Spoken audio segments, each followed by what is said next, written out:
Hi, I'm Jeremy. And I'm Casey. We're building our own 2-story self-built home in the Pacific Northwest. And at the same time clearing land for our farm, Cornucopia Orchards. I've been on a roof this steep before, but it's been a while, and it just wasn't this high up. Like many uncomfortable experiences in my prior career, staffing decisions, dealing with irate customers, interviews, and moving on when new leadership soured a job, the anticipation of what was coming proved worse than the actual event.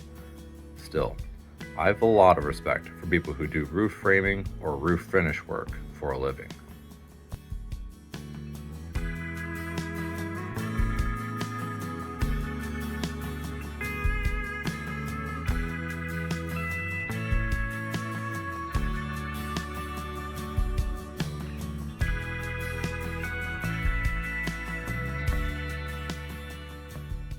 One of the most rewarding things in building the home my family will live in has been seeing each phase come to a close and the house go from nothing to a skeletal shape to starting to look like, well, a house.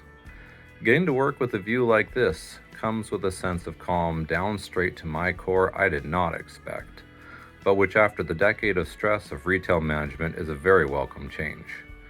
I think the best, most rewarding part of all is getting to show my boys each bit of progress made and sharing a smile with Casey at their excitement or laughter at their utter lack of caring about something I'd done that had taken real effort but which wasn't all that interesting. Well, when all is said and done, this house will have our DNA baked right into its bones, and that is something pretty special.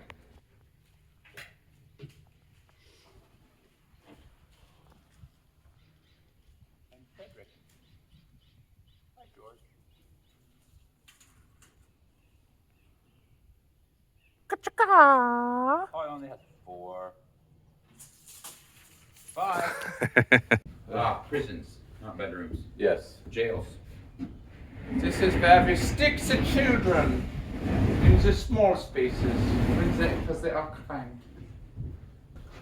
So, you don't probably need me for this row. Probably not. I could go up really quick and give you a measure and you could cut out all the little pieces on the one side. That's a bunch of rips, and on as long as one edge is relatively straight, it won't really matter what the other edge looks like, but obviously. You go to the edge of the centerpiece. I think you can measure it yourself. And desires to. I would like a 2-inch air gap on either side. On either side of the Of the ridge beam, yes. It's not that I don't trust you to hold on to it. It's just that you built something. It's just that you built something, then died multiple times in 7 days to die last. I did not die. Unless you did not die at all. I ran like a coward. Several times.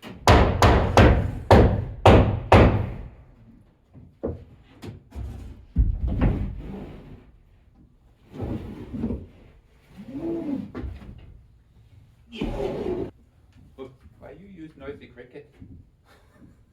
It came up with me. That's how it swapped it out, yeah.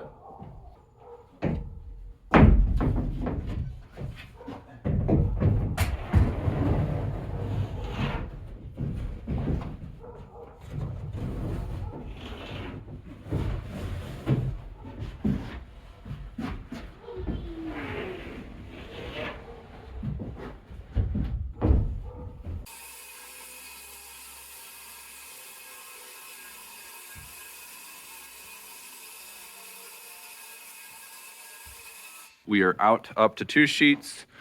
We have 3 more sets or rows to go, plus little bitty ones at the top. Basically like a 7 or 8 inch to get us right up near to the beam, but not quite. So we have our vent for our ridge vent when we install that.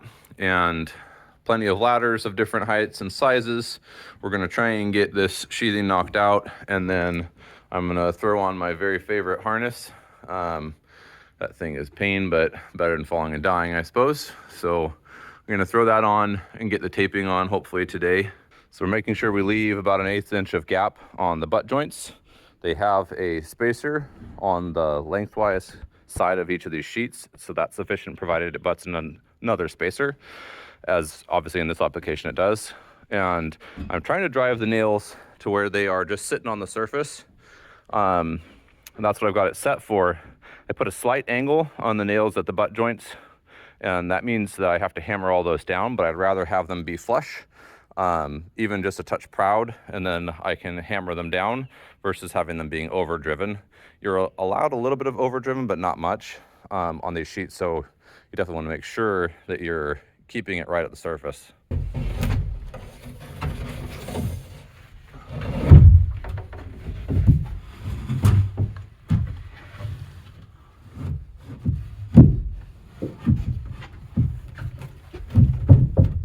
Yeah, you hold that down, and then I'll also use the hammer. Ow. Really Pinch my thank finger. Why you pinch my finger?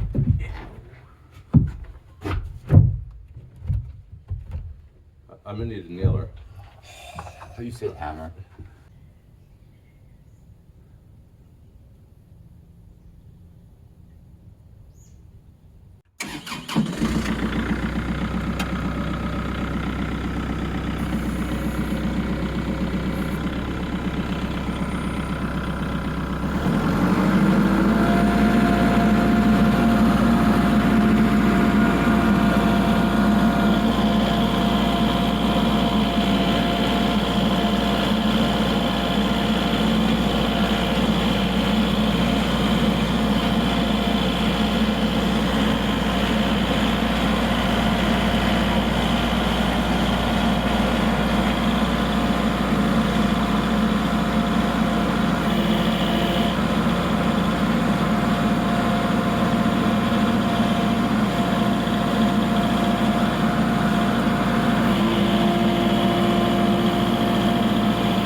So as we're installing our zip system, one of the things I found is, even though until a couple of days ago, all of these sheets were kept in the original bundle from, manufacturer, they do not stay flat, and that's pretty typical of OSB and even of a lot of ply. So once you've taken them off and you then go to install them, you do need to make sure, especially on a surface like this, where you're kind of working from overhead. I mean, I could be strapped up, but it's easier for me to run off the ladder and then nail down, and then I'll go back through and finish the tape on the rope. But one thing you want to make sure of is that if you're installing top to bottom, you're not allowing that cup on the bottom, that warp upwards of your sheathing, to get in the way. So I'm trying to nail down lower first, and then that way it's not where we're having to hammer it down, because it's got that butt lip, and that will catch. So handsome. So Benny, Dad, and I are figuring out how to deal with the fact that metal's going to be a little while, and I really don't want to be coming up the outside of this roof to get onto the peak. I'd rather, until the metal is ready, only have to come off the sides once. And so what we're going to do is we're going to find a spot not over our gaping maw of a stairwell, so up in here, and we're going to cut one of our sheets on the edge here from a joint to the next joint over and down just far enough in conjunction with our gap to make a hatch, so to speak. And then that will let me leave that until metal is ready to go. And then we'll just do the whole other side, as much of this side as we can. And then when we have a nice full day, we'll close that up. I'll run the metal all the way over to the edge and get down onto a ladder or scaffolding or something. And that should hopefully be sufficient. But that strip of blank line. Yeah, we do that later. So we're switching to doing the little strips that are gonna run this length. And basically we're keeping a gap of about 2 inches for ventilation. It just, size of the roof ended up being that way. And yes, the ridge beam is not perfectly straight, in particular down there at the end where we started. it's pretty close. It's not going to harm the roof. Just my sense of pride in craftsmanship, but it's a very sturdy building. I'm not worried about it. And it's not off by that much.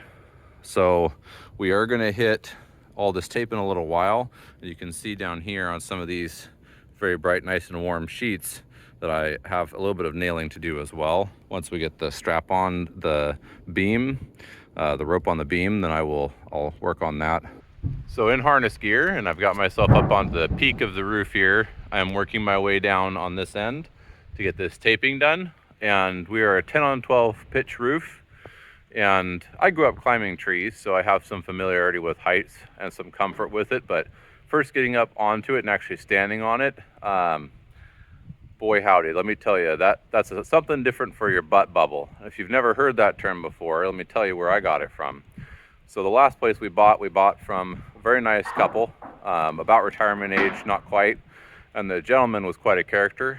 He told me, you know, when you're on this hillside, because we always get the most value we can, and that seems to have ended up in this part of Oregon, meaning we buy on a hill.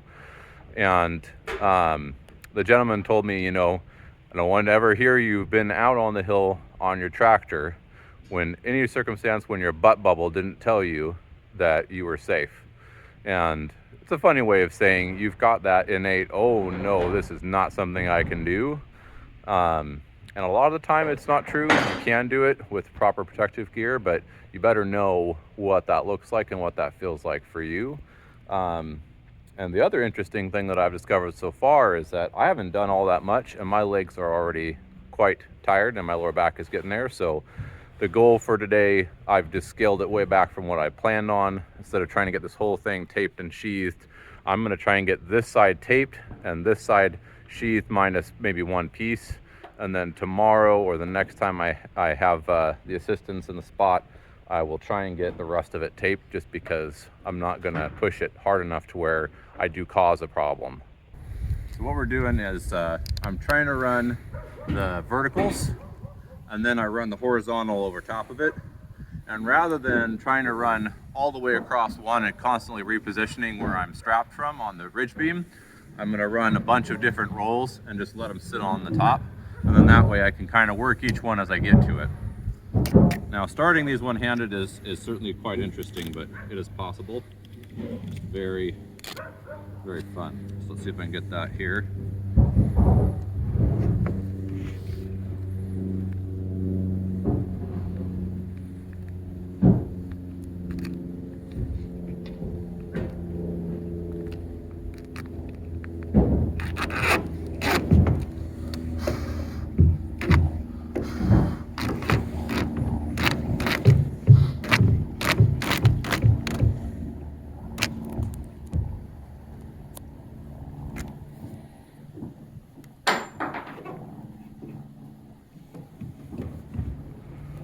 Now, like all of this type of material, whether you're using zip or LP or any other building flashing tape like this for your seams, you don't want to run it lengthwise first because it will cause fish mouth wrinkles.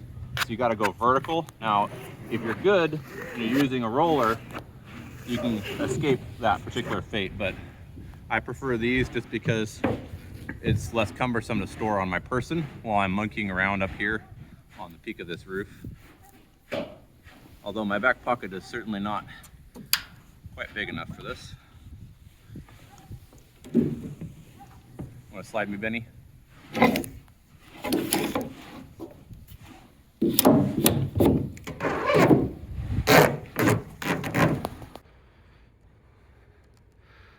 My lovely assistant, keeping me from falling and dying, or planning me to fall and die. Not really sure which one he's going for.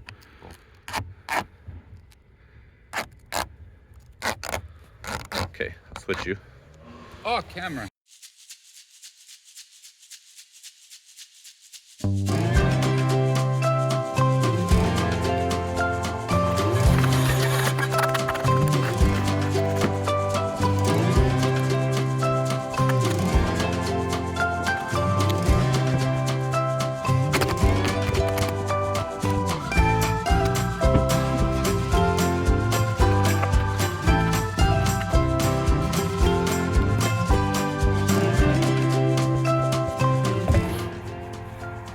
foot. There's one right there.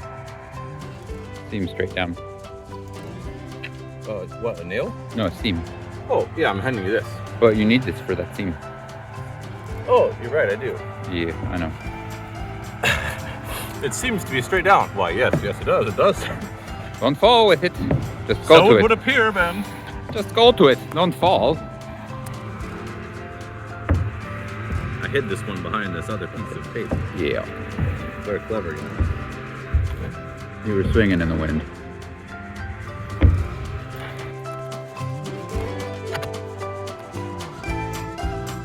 Here we are, half of the roof taped, ready to go for next step, which would be, of course, flashing. And other half of the roof, not quite so far along, but that's definitely taxed my lower half pretty heavily today. So absolutely beautiful day to be up doing this today, and feel pretty good about what we've accomplished. We're probably going to go down and do some work down lower. That way I'm not trying to overtax what I'm capable of as far as being on a sloped pitch like that. I definitely don't want to be working tired up and down on that slope.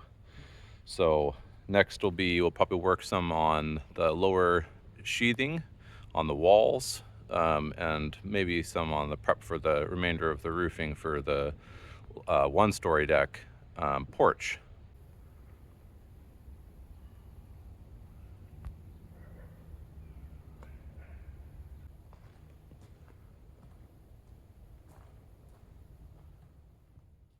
Another thing that's important for roofing on a steep slope is a good boot. So these boots have rubberized soles and they grip very well. Another bright sunshiny day, and I'm just starting off with a little blowing of the rooftop off.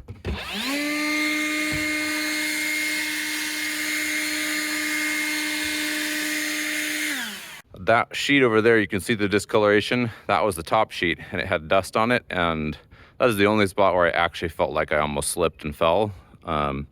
Sorry, Casey. All of these little nails have a plastic to them, and the plastic that at least the one I'm using just blasted all over the roof and kind of stayed there, even on this heavy pitch of a roof. And so this blower will just take that right off. Hey, your head going red. You need to wear your hat more often. Yeah. Bye, Casey. Don't look up. Oh, Bye. She was looking. Damien or Clarky's looking too.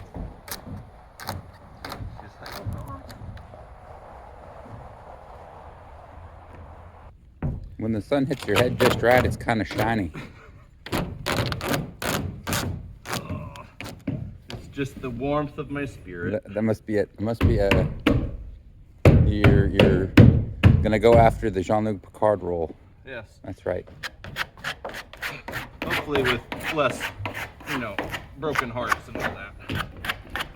Don't need a heart replacement. You don't want to be stabbed through the back. Probably not. Whatever it is. Not behind my priorities. Too bad. Wildlife this morning, we have my pigs. We've got some horses and some animals that think they're horses. So Ben and Dad down below, they are hoisting up a sheet to me. It gets up into here and I'm just kind of grabbing and holding it. And then Ben climbs up his ladder, helps me to lift it up, takes over, kind of leans it down into place. I hold it, he gets down, and then he kind of grabs the top to help steady it, and I'll put a few nails in, make sure it's not buckling up over the bottom lip onto the previous sheet.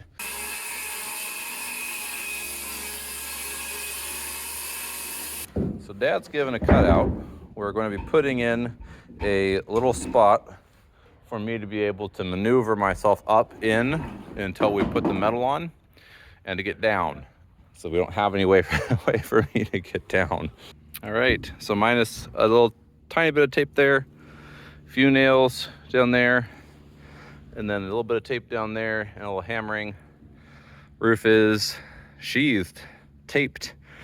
It's got to show you this real quick. So it did take 3 strips. I tried to do it 2, but in order to cover that until we get the metal, which is going to be some time, having trouble getting anybody to give me a quote, which is insane to me, but I digress. So 2 rolls so far in. All I'm doing is just getting this top piece and then kind of getting it started. And then this is the part that really makes me happy.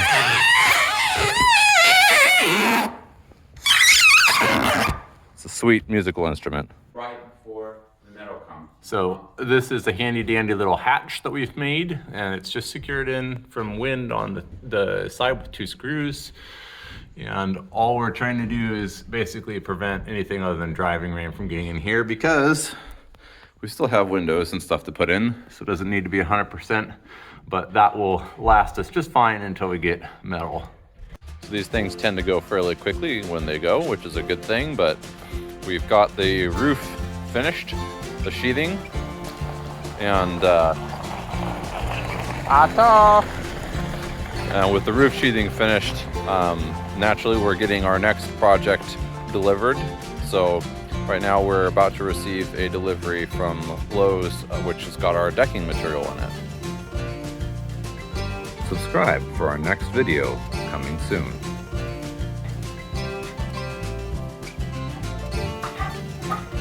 Onto the soil. Onto the soil. And that. Fascia is on. We do have to buzz the end on that one, but enough for us to get started on some of the sheathing. Winterizing the cave continues. Thank you for watching. See you next time.